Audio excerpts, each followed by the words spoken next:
तो welcome back. हम बात कर रहे थे बाहर इनवर्स अंदर ट्रिगो की। तो बाहर इनवर्स अंदर ट्रिगो में एक लास्ट कंसेप्ट समझ लेते। देखो क्वेश्चन कैसा आ सकता है पता है। बाहर इनवर्स होगा और अंदर ये फॉर्म में क्वेश्चन होंगे, cos kx होगा, sin kx और डिनोमिनेटर में कांस्टेंट होगा। ये याद रखो, कांस्टेंट। अच्छा, अभी इसके पहले वाले जो टाइप था ना, उसमें फिक्स था, पहला cos होता था, दूसरा sin। डिनोमिनेटर में पहला cos दूसरा sin, लेकिन इसमें ऐसा फिक्स नहीं है।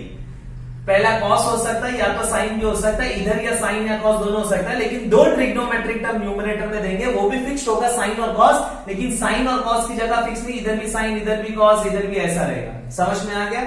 अगर ये टाइप का क्वेश्चन आता है तो अब समझेंगे इसको सॉल्व करने का तरीका क्या होता है। मैं वापस रिपीट कर रहा हूं, इनवर्स ट्रिग्नोमेट्रिक फॉर्म में कंसेप्ट थोड़े से ज्यादा है, तो आप लोगों को पर्टिकुलर टाइप के क्वेश्चन याद रखना है। जैसे अगर मैं बोलूं ना बाहर इनवर्स अंदर ट्रिगो, तो मैं 4 कंसेप्ट करा रहा हूं छोटे छोटे। ये लास्ट कंसेप्ट है। क्वेश्चन ऐसा आ सकता है, बाहर इनवर्स टर्म अंदर ट्रिग्नोमेट्रिक टर्म, ये फॉर्म में होगा। ऊपर 2 ट्रिग्नोमेट्रिक टर्म होंगे cos और sin के फॉर्म में, और डिनोमिनेटर में होगा कांस्टेंट। कंपल्शन नहीं है, इधर भी साइन हो सकता है इधर cos, ऐसा जगह फिक्स नहीं है। समझ में आ गया। अगर ये फॉर्म में क्वेश्चन आता है तो सॉल्व करने का तरीका जरा समझ लो। आप लोगों को क्या करने का पता है क्या, ये अंदर जो ट्रिग्नोमेट्रिक टर्म है ना, उसको सिंप्लीफाई करने का है। और सिंप्लीफाई करने के बाद या तो sine a plus minus B का फॉर्मूला बनाना है, या तो cos a plus minus B का फॉर्मूला बनाना है। समझ में आ रहा है मैं क्या बोल रहा हूं। अंदर सिंप्लीफाई करने का है। कैसे करने का है, ये फॉर्मूला बने। अच्छा, ये फॉर्मूला कब बनेगा पता है क्या, जब आप लोग को ऐसा टर्म दिखाई देगा, sine A into cos B plus minus cos A into sine B. तो आप लोग अंदर सिंप्लीफाई करके ये ऐसा टर्म बनाओ। फिर अगर ऐसा टर्म बन गया तो उसके जगह पे आप लोग sine A plus minus B लिख सकते हो। सिमिलरली कॉस के लिए भी cos A into cos B minus plus sine A into sine B. समझ में आ गया। तो आप लोग क्या कर सकते हो पता है ना, ये वाला टर्म बनाओ, फिर cos a प्लस माइनस भी लिख सकते हो। तो अपना काम क्या है पता है ना, ब्रैकेट के अंदर ऐसा टर्म बनाने का। एक बार ये टर्म बन गया फिर आप लोग ये लिख सकते हो। समझ में आ गया। अच्छा, साइन और cos का फॉर्मूला ऑलरेडी आप लोगों को पता रहेगा। इसमें 2 इंपॉर्टेंट चीजें नोट करने वाली। पहली चीज, साइन के फॉर्मूले में दोनों टर्म अलग होते हैं, पहला साइन दूसरा cos, दोनों टर्म अलग। cos के फॉर्मूले में दोनों टर्म सेम चाहिए। ये क्यों बता रहा हूं, आप लोगों को पता चलेगा अभी जल्दी। और साइन के फॉर्मूले में साइन सेम होती है, प्लस है तो प्लस, माइनस है तो माइनस। लेकिन कॉस में जो अंदर साइन है वो साइन इधर ऑपोजिट हो जाती है, प्लस है तो माइनस, माइनस है तो प्लस। ये 2 चीज याद रखो। साइन में सेम साइन, कॉस में साइन ऑपोजिट हो जाती है। साइन में दोनों टर्म अलग होते हैं, कॉस में दोनों टर्म क्या होते हैं, सेम। अब हम सीखेंगे भाई अंदर वाले टर्म को ऐसा कैसे बनाने का।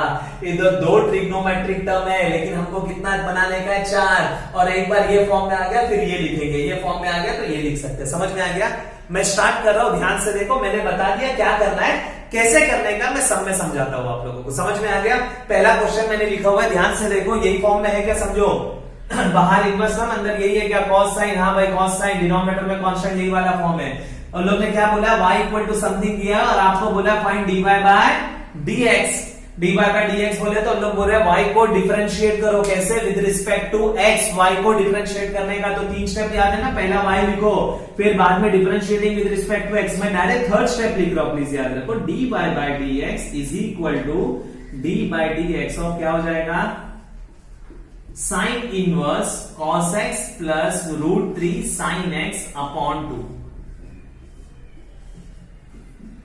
समझ में आ गया, पक्का याद रहेगा। अब देखो मैं ये टर्म को ऐसे फॉर्म में कैसे ला रहा हूं। सब में पहली बात, पहले आप लोग डिसाइड करो कि भाई आपको साइन का फॉर्मूला बनाना है या कॉस का फॉर्मूला बनाना है। समझ में आ गया ना। कैसे डिसाइड करेंगे, तो लॉजिक क्या बोलता है, प्रॉपर्टी यूज करेंगे। प्रॉपर्टी क्या बोलती है, जो टर्म बाहर है सेम टर्म अंदर चाहिए। तो बाहर कौन सा टर्म है, साइन इनवर्स, तो अंदर कौन सा टर्म चाहिए, साइन। तो साइन का फॉर्मूला बनाएंगे। अगर साइन का फॉर्मूला नहीं बना पाया तो कॉस का फॉर्मूला बनाओ, चलेगा। क्यों, क्योंकि कॉस को बाद में चेंज किया जा सकता है इन टर्म्स ऑफ साइन। समझ में आ रहा मैं क्या बोल रहा हूं। तो अब ध्यान से देखो कैसे डिसाइड करोगे कौन सा वाला फॉर्मूला बनाने का है। तो बाहर कौन सा टर्म है, साइन इनवर्स, तो साइन वाला फॉर्मूले को प्रेफरेंस दो।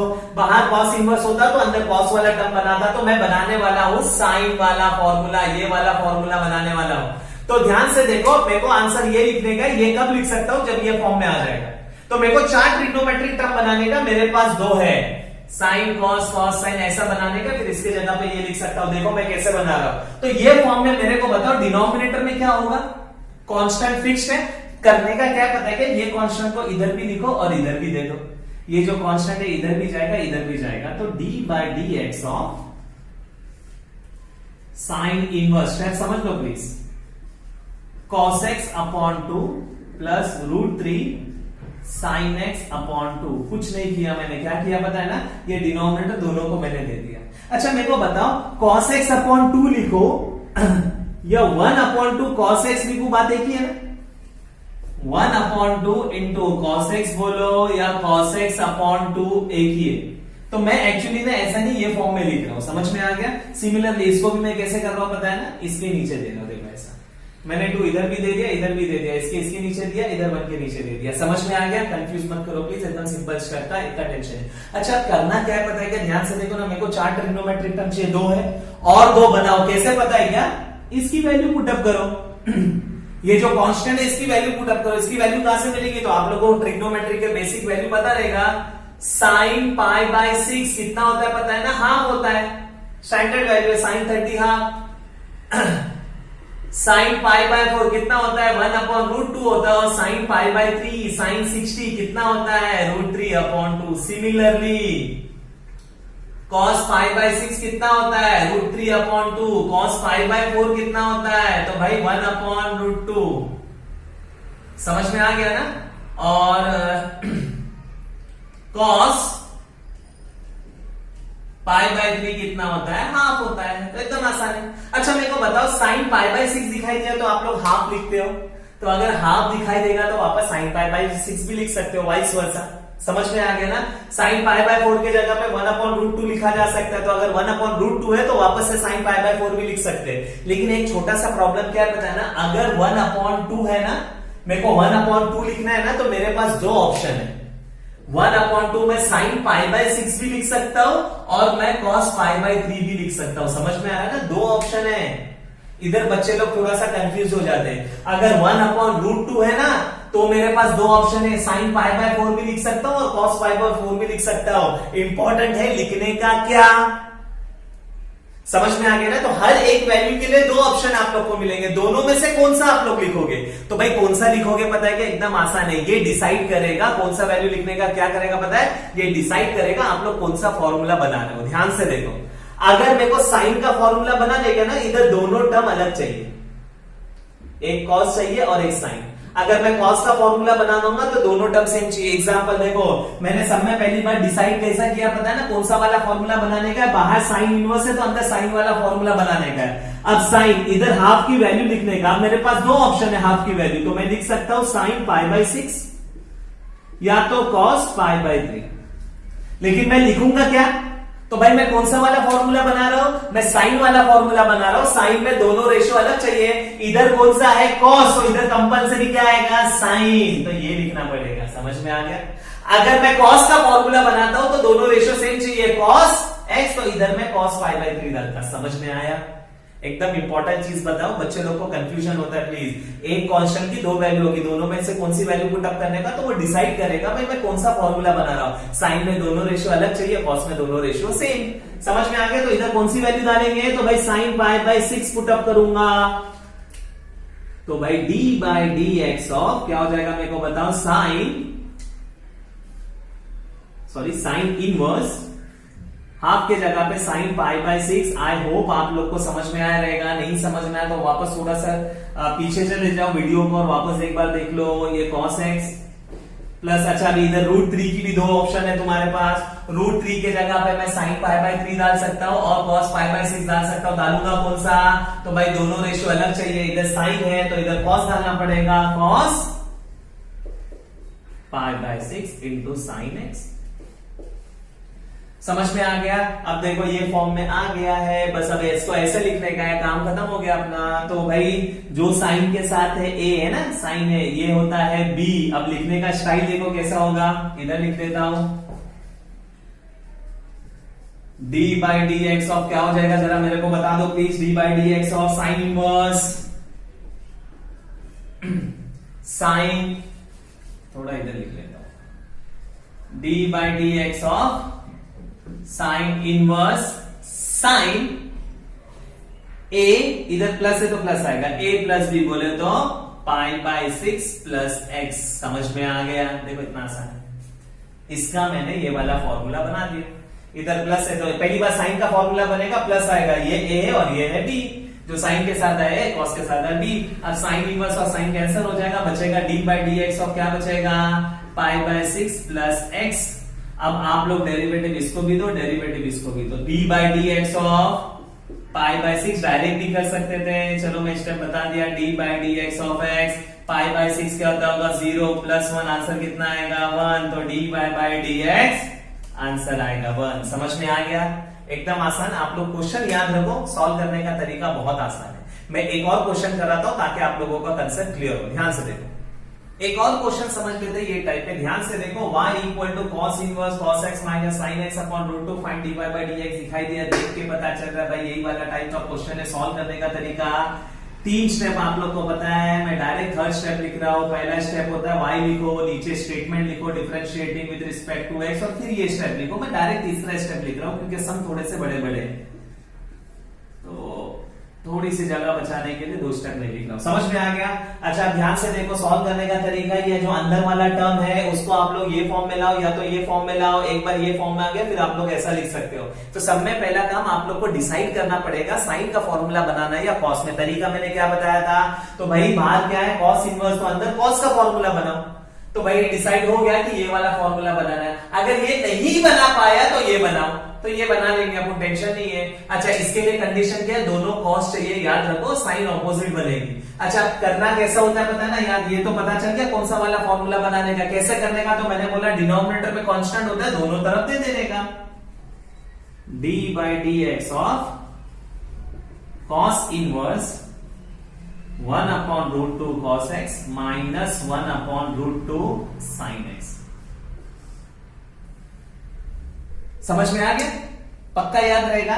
इस तरह से मैं दोनों को दे दिया, इधर 1 अपॉन इधर भी 1 अपॉन। समझ में मैंने बता दिया था ये कैसे लिखा हूं मैंने, कॉस एक्स अपॉन रूट 2 लिखो या तो 1 अपॉन रूट 2 कॉस एक्स, बात देखिए। अच्छा क्या करने का, 4 टर्म कैसे बनाने का, इसकी वैल्यू डालो। तो 1 अपॉन रूट 2 आपके पास 2 ऑप्शन है, या तो आप साइन पाई बाय 4 लिख सकते हो या तो कॉस पाई बाय 4। तो आप लोग क्या लिखोगे, तो भाई फॉर्मूला किसका बनाने का, कॉस का। तो दोनों रेशियो सेम चाहिए, दोनों कॉस चाहिए, तो इधर कॉस आएगा, कॉस पाई बाय। समझ में आ गया? तो D by D x of cos inverse cos pi by 4 into cos X minus sign pi by 4 into sine x. इसके जगह भी 2 ऑप्शन था, लेकिन क्या है 2 कॉस और 2 साइन चाहिए, तो इधर साइन लिख दिया। अच्छा अब इधर कॉस, इसको a बोलो, इसको बोलो b। अब फॉर्मूला देखो कैसे बनेगा, तो इधर बना देता हूं मैं फॉर्मूला। तो फॉर्मूला बनेगा D by D x of cos inverse, सही है ना। तो D by D x of cos inverse, और कॉस का फॉर्मूला बनाएंगे कॉस ए क्या है तुम्हारा पाई बाय 4, माइनस है तो प्लस आएगा ना, साइन ऑपोजिट होती है, प्लस है तो माइनस, माइनस है तो प्लस, तो इधर माइनस है तो फॉर्मूले में प्लस आएगा, और बी क्या है तुम्हारा एक्स। इतना सिंपल है भाई। कॉस इनवर्स कॉस कैंसिल हो जाएगा, बचेगा D by D x of pi by 4 plus x. अब डेरिवेटिव इसको भी दो, डेरिवेटिव इसको भी दो, D by D x of pi by 4 plus D by D x of x. Pi by 4 का क्या आ जाएगा 0 प्लस एक्स का 1, आंसर क्या आएगा 1 D Y by D X. बहुत आसान, समझ में आ गया, पक्का याद रहेगा। एक लास्ट में थोड़ा सा सम बता देता हूं, थोड़ा सा अलग आता हूं, फिर ये पूरा टॉपिक अपना क्या हो जाएगा, कंप्लीट हो जाएगा। एक छोटा सा और सम समझ लेते फटाफट, सही है, स्टार्ट कर रहा हूं। एक और क्वेश्चन समझ लेते। देखो क्वेश्चन कैसे दिया है, if y is equal to sine inverse a cos x plus b sin x upon a square plus b square find dy by dx। लगभग कुछ यही टाइप में दिखाई दे रहा है आप लोगों को। बाहर इनवर्स टर्म है, ऊपर 2 ट्रिग्नोमेट्रिक टर्म है, cos sin कुछ भी हो सकता है, डिनोमिनेटर में क्या दिया है कांस्टेंट। तो यही वही टाइप का क्वेश्चन है। मैं स्टार्ट कर रहा हूं। पहला स्टेप होता है y, दूसरा स्टेप होता है differentiating with respect to x, और तीसरा स्टेप होता है dy बाई dx। तो d बाई dx ऑफ क्या हो जाएगा, जरा मेरे को बता दो, sine inverse a cos x plus B sine X upon A square plus B square. समझ में आ गया। अच्छा, ये थोड़ा सा अलग टाइप का क्वेश्चन है ना, देख के पता चल जाएगा। क्यों पता है ना, क्योंकि इसमें भाई नंबर्स नहीं है ना, कांस्टेंट नंबर के फॉर्म में नहीं है। अगर नंबर के फॉर्म में होता, मैं दोनों जगह दे दिया होता, फिर आपको ये वैल्यू मिल गई होती, आप लोग लिख दिए होते। लेकिन इधर थोड़ा सा क्या है पता है, क्या प्रॉब्लम है, समझ में आ गया। अब इसको देखो कैसे सॉल्व करते हैं, एकदम आसान है। प्लीज मेरे को खाली बता दो अंदर कौन सा वाला फॉर्मूला बनाने का। बाहर साइन इनवर्स है तो अंदर कौन सा फॉर्मूला बनेगा भाई, साइन वाला फॉर्मूला बनेगा। साइन में दोनों रेशो क्या चाहिए भाई, अलग चाहिए। तो इधर कॉस है तो ए के जगह पे कंपलसरी साइन वाला टर्म आना चाहिए, बी के जगह पे कॉस वाला टर्म आना चाहिए। कैसे लेंगे, तो अज्यूम करो, let A equal to sine alpha में बोलता हूं। देखो ए कांस्टेंट है, साइन अल्फा भी क्या है मेरे लिए कांस्टेंट। क्वेश्चन का मीनिंग थोड़ी ना चेंज हुआ। ए कांस्टेंट है, मैंने एक कांस्टेंट को दूसरे कांस्टेंट से क्या किया, रिप्लेस किया। And B is equal to cos alpha. बच्चे लोग घाई घाई में क्या करते पता है, कि एक को अल्फा बोलते दूसरे को बीटा, क्योंकि आदत वही अल्फा बीटा। लेकिन ऐसा नहीं है, दोनों एंगल क्या होना चाहिए, सेम। अब जरा पुट अप कर लो, तो D by D x of, ये एकदम मैंने सिंपल रीजन बताऊं प्लीज, साइन इनवर्स। सही है। अब इसके जगह पे क्या आएगा मेरे को बताओ, sine alpha cos x plus cos alpha sine x. बच्चे लोग को डिनोमिनेटर का टेंशन होता है, तो लेकिन डिनोमिनेटर का टेंशन नहीं, क्या है, sine square alpha plus cos square alpha. सही है। अच्छा, अब न्यूमरेटर में फॉर्मूला बनेगा क्या, हाँ साइन का फॉर्मूला बनने वाला है न्यूमरेटर में। तो ध्यान से देखो क्या होगा, D by D x of, numerator में फॉर्मूला बनने वाला है। तो फॉर्मूला किसका बनेगा, तो फॉर्मूला बनेगा साइन इनवर्स, न्यूमरेटर की मैं बात कर रहा हूं। फॉर्मूला किसका बनेगा, साइन ए और ये है बी, बीच में तो प्लस है, तो साइन अल्फा प्लस एक्स, ये फॉर्मूला बन गया। सही है। न्यूमरेटर में साइन का फॉर्मूला बन गया, 4 टर्म आ गए, उसके जगह पे ऐसा लिख दिया मैंने। और डिनोमिनेटर तो क्या हो जाएगा, 1 हो जाएगा, क्योंकि sine square alpha plus cos square alpha कितना होता है, 1। अच्छा, ध्यान से देखो क्या हो जाएगा, D by D x of sine inverse, denominator में 1 नहीं लिखेंगे तो भी चलेगा, साइन अल्फा प्लस एक्स। मैंने डिनोमिनेटर में 1 नहीं लिखा। अब साइन इनवर्स साइन कैंसिल, बचेगा क्या, D by D x of alpha plus x. सही है। डेरिवेटिव इसको भी दो, डेरिवेटिव इसको भी दो। जब अल्फा को डेरिवेटिव दोगे उसके साथ एक्स नहीं है, 0 आएगा। एक्स को डेरिवेटिव दोगे 1 आएगा। Final answer D Y by D X is equal to है आपका, क्या बताओ, 1। समझ में आ गया, पक्का याद रहेगा। तो आई होप आपको ये इनवर्स बाहर अंदर ट्रिग्नोमेट्रिक ये कंसेप्ट समझ में आ रहेगा। ये अपना मेन कंसेप्ट था, इसके अंदर 4 अलग अलग छोटे छोटे मैंने सब क्वेश्चन कराया था, यानी सब कंसेप्ट कराया था। समझ में आ गया, पक्का याद रहेगा। लेकिन प्लीज फॉर्म भूलना नहीं, फॉर्म हमारा चालू है, इनवर्स फॉर्म ही चालू है। इनवर्स में 2 कंसेप्ट है, बाहर इनवर्स अंदर ट्रिगो और बाहर इनवर्स अंदर अलजेब्रिक। ये पहला कंसेप्ट हमारा क्लियर हुआ, बाहर इनवर्स अंदर ट्रिगो। मैं नेक्स्ट वीडियो नेक्स्ट लेक्चर में बात करूंगा बाहर इनवर्स अंदर अलजेब्रिक। बहुत इंटरेस्टिंग है और ज्यादातर चांसेस है एग्जाम में क्वेश्चन आता है बाहर इनवर्स होगा और अंदर अलजेब्रिक टर्म होगा। समझ में आ गया, पक्का। तो मिलते हैं नेक्स्ट वीडियो में, तब तक के लिए बाय, थैंक यू।